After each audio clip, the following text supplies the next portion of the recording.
Here I'm just, these are just the homepage for the Glowforge. So you get an idea of what it looks like and what it can do. We'll be going through, do more classes in the future with the Glowforge. And like I said, we also have an epilogue laser. They're both very neat. You got the Glowforge later than the epilogue, right? The epilogue was first?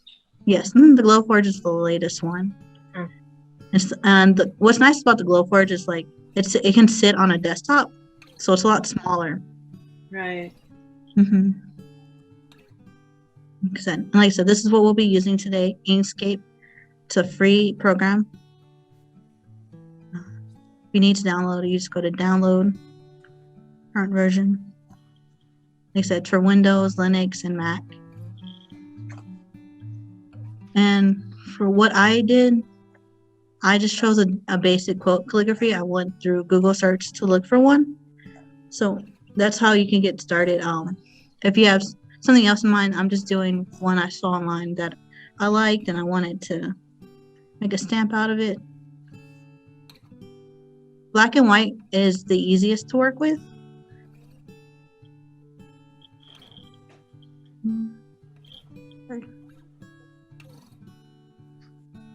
I had some I downloaded just to show y'all.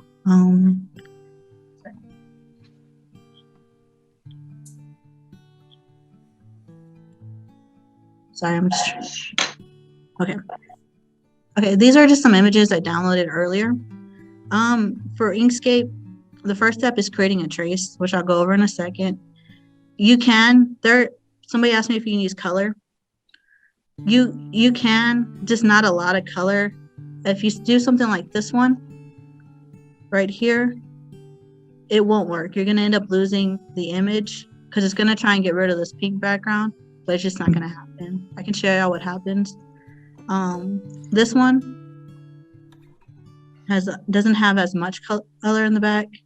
They're more simple lines, and that one's able, and so Inkscape's able to trace it better. So that one will work, but something like this with too much color won't work. Okay, can everybody see? Leslie, yes. Can you do type on a path? And what I did for my ink stamp was I had type around a circle with my address. Okay. And my last name. Yes. And then with just a big capital S in the middle because my last name is Smear. And that's my ink stamp that I did. Okay. But can you do type on a path in Inkscape? Yes. It's a little bit different, but yes. Okay. Thank you. So first I'm going to import my image. And then once I get through the first one, when I'm just going to import an image, I can show you how to type one out. Like Chuck said, he wanted his name, and you can type your name and create it into a stamp. I'll do that one last. Okay.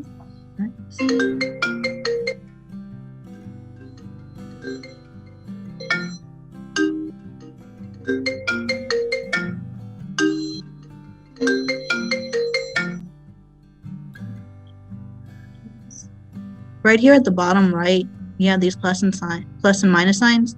They are your zoom in and zoom out. We're still on your shared page for the quote. Can y'all see it now? The Inkscape. There we go. Okay, sorry about that. Okay. So right here at the bottom, okay, so you can go to File, Import, or you can just do Control-I together to import your image.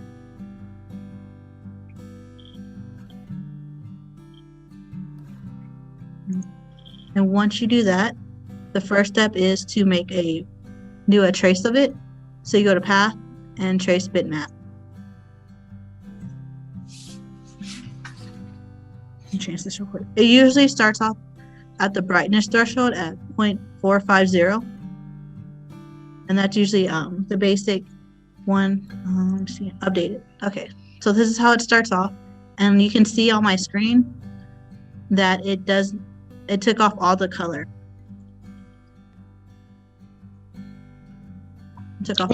When you pressed update, it took off all the color? Yes, because Okay. I started at the minimum threshold, which is 0.450. And for black and white, if your image is simply black and white, then you won't really need to do anything else. You'll just push OK, and it'll create that trace for you. And the trace also removes the background, so that's why it's an important step. So I need to up my threshold to get those colored images. And I click update, and I can see some more of it's appearing, but not all of it. So I'm gonna go even higher. And it's really just kind of a guessing game, going up and down to see what looks best. So I like it right here, but I'm gonna show you what happens if I go too high. So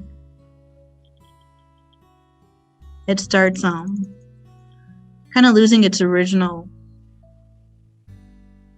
look. If you go too high, it goes all black, and it makes it very thick, and I don't necessarily need it that way either.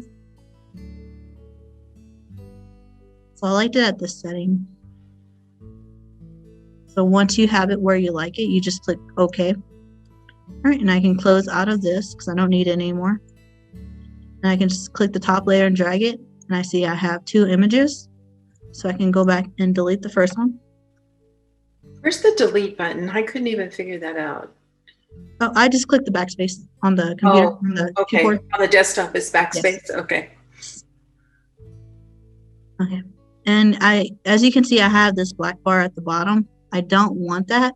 So right here to the left, this first one is your pointer. It's the main one we're using. And this one is edit path by nodes. So I click on it, and it shows me all these paths on here. And I just kind of highlight. I click the left part of the mouse, and I kind of drag it over these ones that I don't want. So it highlights them all, and I click backspace, and it gets rid of them. So that bottom bar is gone. So the next step is I need to duplicate this image because I need to create the negative space where the laser is going to engrave. So I select the image, and I just click Control D. It looks a little darker, and that's how you can tell it makes the duplicate. You can drag it, and you can see I have 2 of them now. I'm going to go Control Z to undo because I want them on top of each other.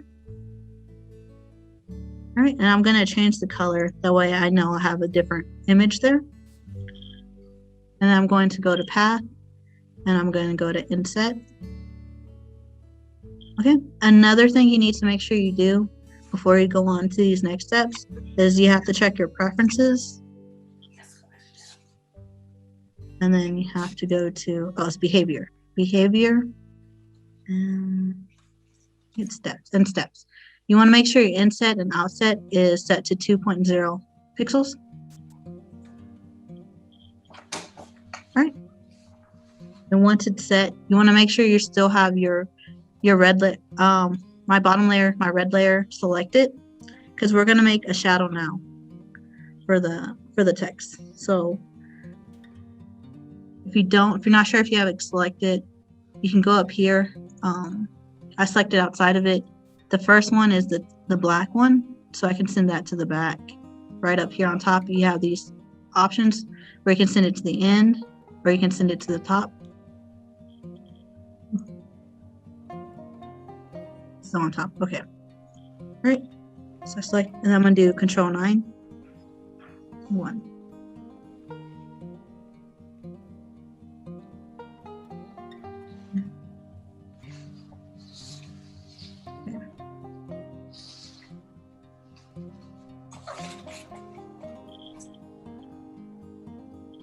I had to go back. I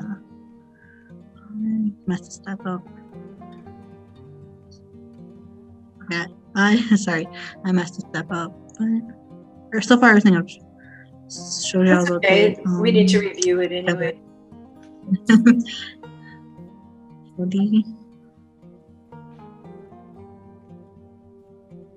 Okay. So once you have it like at this part, after you do the path inset, you go to Control 9. You're gonna push those two together. Oof. It's not doing what I want it to do. Is this part of the shadow layer?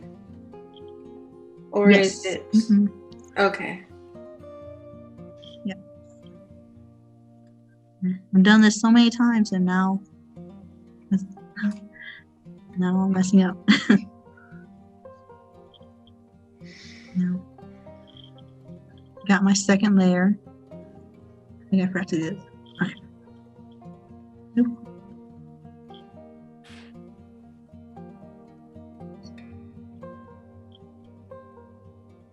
Oh, I see what I did. Sorry, I'm sorry. I told you all the wrong one. I said Control-9. It's Control-0.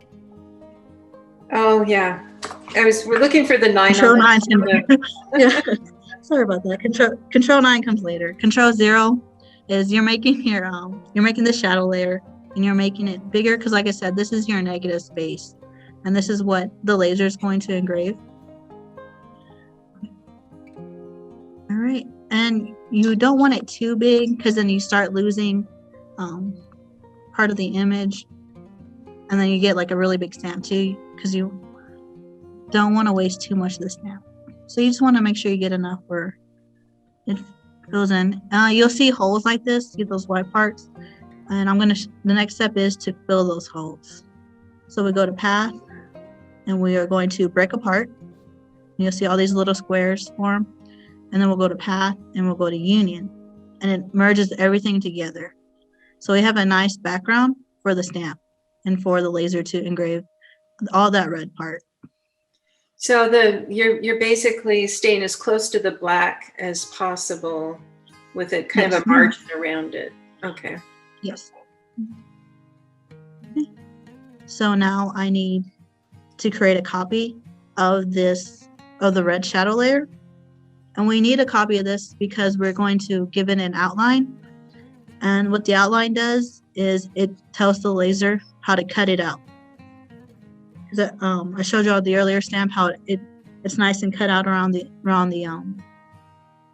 shape we have there, because we need 2 different lines to tell the laser what to do. All right, so I did Control D to make a duplicate, and I'm just going to give it a different color. So I got blue, and I don't need this right now, so I'm going to send it to the back.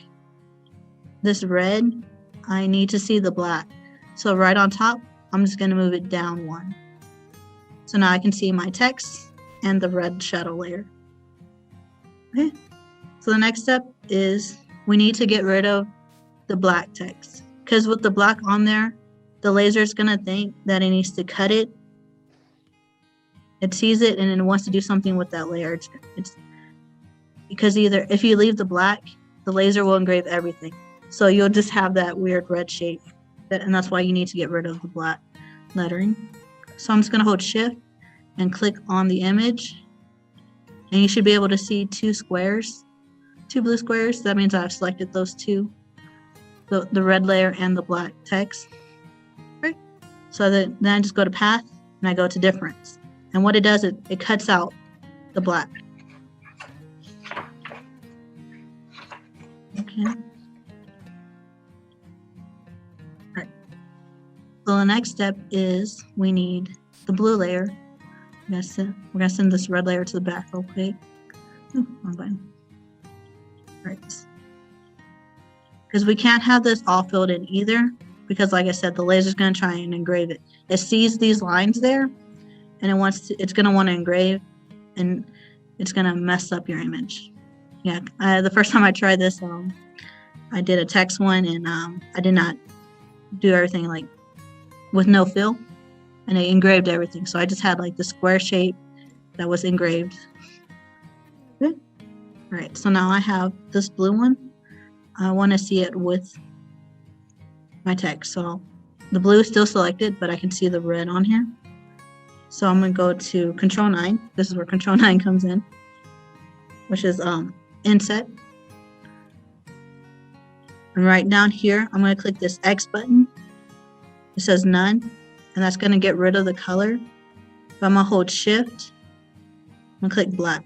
And what it does, it creates an outline around this. It doesn't always show up. So what we can do is we go to Object, and we go to Fill and Stroke.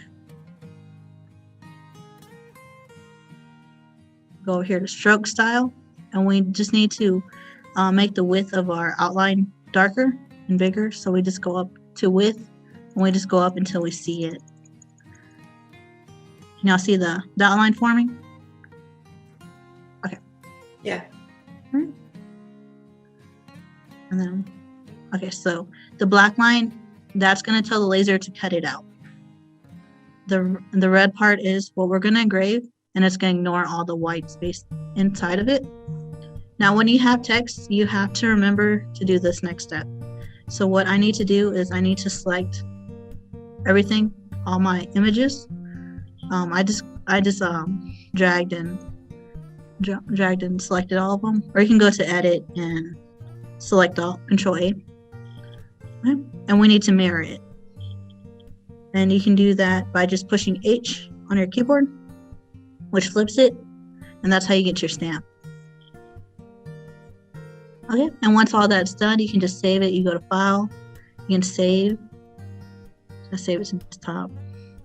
You can save it as an SVG file because that's what the laser reads. So you really don't have to do much. You just click Save. And there you go, and that's your stamp. Now, what if we wanted those drawings to be a little more precise? So can we go in and work with the pixelation with the point? Oh, yes, you can. If you're familiar with the nodes, you can go in and you can Just clean it up a little. That's something that it will allow you to do.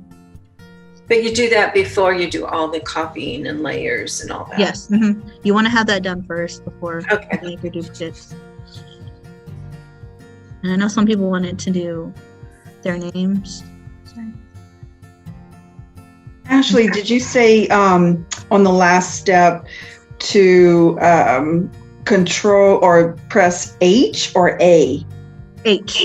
H? And that's going to flip your image. Oh, okay, I see it now. Yeah. Okay. And to Thank do you. text, oh, you're welcome. I should also mention this. On Tuesday's class, we had somebody who had trouble with the trace bitmap. Like it wasn't showing the image on here. And sometimes it's the program. It can be a little wonky. So she just restarted it and it worked fine. And she was able to send me her designs. And they came out really good. So sometimes if you don't see anything happening on trace bitmap, try not to panic too much. It might just be the program. So you can just restart your computer or restart the program. Yeah. And I've had similar problems with it where I'll try and import an image and it just doesn't want to go in. And I just close out of it and open it back up. And it usually works. Yeah. So can you, when I opened up the fonts on Inkscape, I could not scroll down past the letter C. Can you do that? Can you go all the way to the bottom? Yes. You can. Okay. The fonts are not the easiest to work with in this program. I know, because sometimes it wants to do what it wants to do. Okay. If you know the name of your font that you want to do, You can it might just, be easier to type it. perfect. Okay, thanks. All right. So for fonts are, like I said, in Inkscape, fonts are trickier. You might have, they're very touchy. you have to when you're going to do something with it, you don't have a lot of options to go back, because if you want to restart what you're doing, you have to delete it and retype everything. But there is a font tool, create and edit text objects, or you can push T and it will create it for you. So I'm just gonna type my name in. To make it bigger, see this little square? Just kind of drag it right up there. And you want to stay in this font tool when you're editing your fonts. You don't want to go and click the selector tool. So I just double click to highlight it, and I can change some of the settings up here, make it bigger. Can you curve it? Can you curve your type? There's a way to do it. I don't know where. I was looking for that.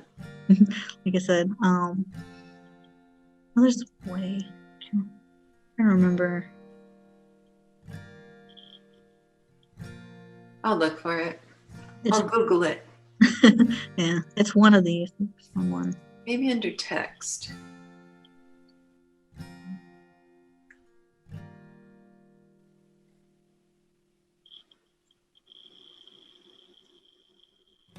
And when it comes to creating a stamp using the text tool, because once you select out of it, you don't really have a lot of options to go and edit it. Sometimes it'll let you, like right now it's letting me, but sometimes it won't. A lot of the times it won't let you go back and make too many changes. But it's being cooperative today, which is nice. And I find the easiest way to do is to do file and export it as a PNG. Once you have it the way you want it, I import it as a PNG, which is a picture type. Export as, this just tells me where I want it to go. So I want to make sure it's on my desktop where it's easy to find that export as button. And then you want to click export. And then it exports the PNG. So I don't need that. So I'm gonna go ahead and import it. There we go. And now it's like a regular image, so I can just repeat the earlier steps and go to trace bitmap, create the trace of it.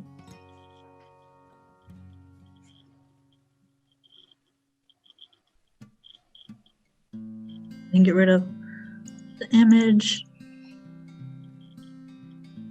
And then go ahead and create my duplicate.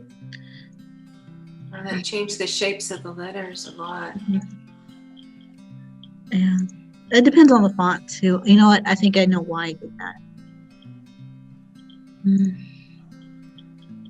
Original. Because here, right here, it's on my what I used last time, the 0.680. Right. And update it. So I'm gonna go back to the minimum.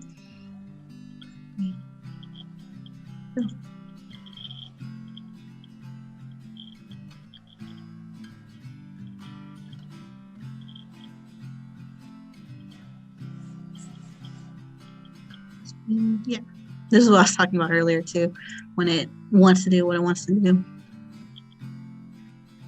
It's saying no. I like my Yep. pixels. Yeah, I'm gonna close out of it real quick. Interesting. Okay. So Yes. pretty much the more you have it ready to go and then import it into SVG or into Inkscape, the easier it's going to be unless you know how to use Inkscape. Right. Correct. Yep. Like this one's a pretty basic tutorial where your image is already set to how you want it. Okay. Anybody else have any questions? Make sure I'm sharing screen. I will attempt to try it again. Okay. Like I said, feel free to email me. All If you're right. having trouble. Is there a time limit on how long we have to send you the file? No, because I know it's not as simple for some people, so I'm not going to do a time limit. You As long may as do it's- one at a time anyway. Yes. Oh, okay. Yeah, one at a time.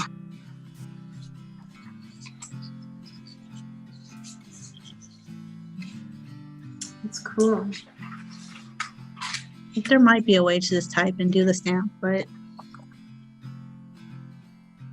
like I said, it doesn't always cooperate. Besides a stamp, does it make anything else? The laser or Well, I mean, like this program. So I know we're making a stamp. Mhm. What else can it do? Well, I recently created these nameplates for the Boy Scouts. If you come visit the library, Okay. you see that they updated the park benches and where you can sit, and you'll see like these blue nameplates. We engraved them with their names and when they created them. And I did that It's through out of Inkscape. metal, right? It was aluminum, anodized aluminum. So it was blue, and what it did, it took off some of that blue painting there's white underneath. Mhm. That's what it did. It engraved it. Okay. And a lot of people like to do like a lot of wood projects too. They'll create. I've seen a lot of like cutting boards. They'll personalize cutting boards. They'll put family names on them, recipes on them.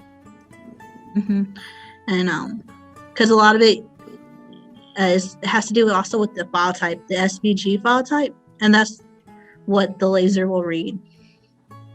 That's why we use Inkscape or similar programs like this, because the file types that they create out of it. Yeah, you can't just upload, unfortunately, like any file type into these machines, because then it just won't work. You can also use it for cutters like Cricut and Brother scanners. You can create like a card in here, and you can tell the cutter how to cut it out. Yeah, a lot of the things on file on Cricut are already in SVG files, but if you wanted to bring in your own artwork, you would need to make a SVG file for it, for Cricut. And there's a lot of other simpler ones too that you could use. We don't have a Silhouette at the library, but they have a program called Silhouette Studio. A lot of people like to use it, and they'll use it for like the laser engraver too, to create items, because it's a very simplified version too.